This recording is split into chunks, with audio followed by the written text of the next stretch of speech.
Hello everyone, welcome back to my channel. In my last video मैंने आपको Alice की story बताई थी कि कैसे वो एक रैबिट का पीछा करते करते एक होल में गिर जाती है। लास्ट वीडियो में मैंने आपको बताया था कि एलिस एक रैबिट के होल में गिर जाती है और वहाँ उसे एक केक मिलता है। वो केक खाकर बहुत बड़ी जाइंट के साइज की हो जाती है। अब देखते हैं उसके आगे क्या होता है। Suddenly the white rabbit entered the room. तभी अचानक वाइट रैबिट उस रूम के अंदर एंटर करता है। एंटर करना यानी होता है प्रवेश करना। He was dressed up to go somewhere. वो कहीं बाहर जा रहा था, इसलिए उसने नए ड्रेस पहन रखे थे। उसने अपने आप को अच्छे से तैयार किया हुआ था। ड्रेस्ड अप का मतलब है अच्छे कपड़े पहना हुआ था वो। He had a little fan and gloves in one hand and a watch in the other hand. उसके एक हाथ में एक छोटा पंखा था और एक हाथ में घड़ी थी और उसने अपने हाथों में ग्लव्स भी पहन रखे थे। ग्लव्स का मीन होता है दस्ताने। फैन का अर्थ होता है पंखा। छोटा पंखा था उसके हाथ में। He was looking at his watch. उसने अपने घड़ी की तरफ देखा। Muttering to himself, I am late. Oh, I am late. उसने अपनी घड़ी की तरफ देखा और स्वयं से कहा। मटरिंग मीन्स फुसफुसाना या बड़बड़ाना। आई एम लेट, मैं लेट हो गया, मुझे देर हो गई, मुझे बहुत देर हो गई। He did not notice Alice, लेकिन उसने ध्यान नहीं दिया कि कमरे में एलिस भी थी। नोटिस करना यानी होता है ध्यान देना। Alice requested him, please sir. Alice ने उससे रिक्वेस्ट की। सर, रिक्वेस्ट का अर्थ होता है प्रार्थना करना। The white rabbit was so frightened on hearing the voice that he dropped his fan and gloves and ran away through the door. जब white rabbit ने एलिस की आवाज सुनी तो वो बहुत डर गया। उसके हाथों से पंखा गिर गया, दास्ताने भी गिर गए और वो दरवाजे से होता हुआ भाग गया।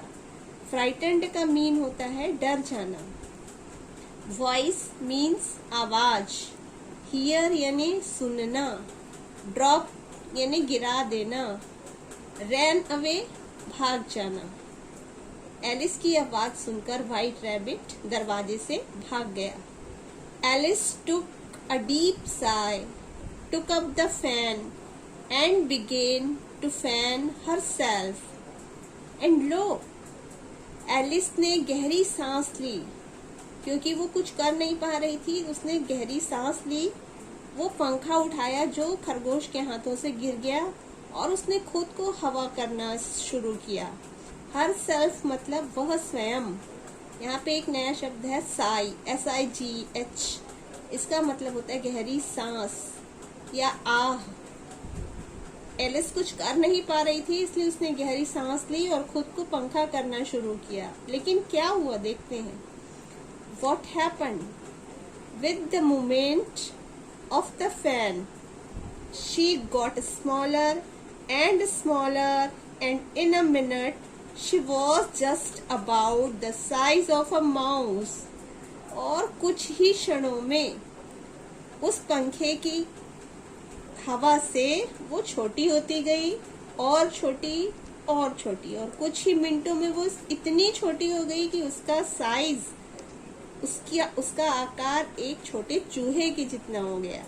वो एक छोटे चूहे के बराबर हो गई। जो पहले इतनी बड़ी थी कि जिसका सिर छत से टकरा रहा था, अब उसका साइज बिल्कुल एक चूहे के जैसा छोटा हो गया।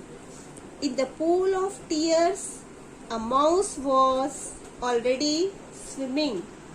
उसके आंसुओं का जो तालाब कमरे में था, उसमें एक चूहा पहले ही तैर रहा था।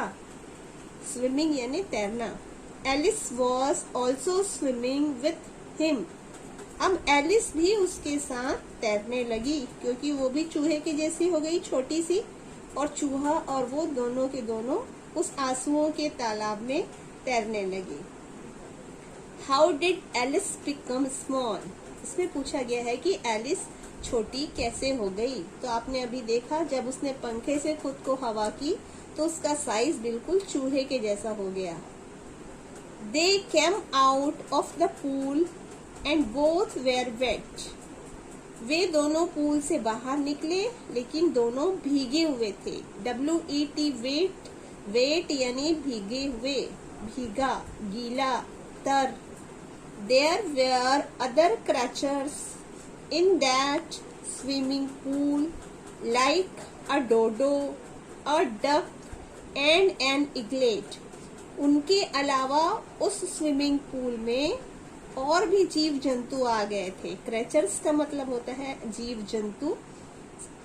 और कौन से जीव जंतु आ गए थे? उसमें से जो था वो थे एक डोडो, डक, डक यानी बतख, और इगलेट, इगलेट और डक और डोडो जो थे उस आंसुओं के तालाब में एलिस के साथ और माउस के साथ ही तैर रहे थे।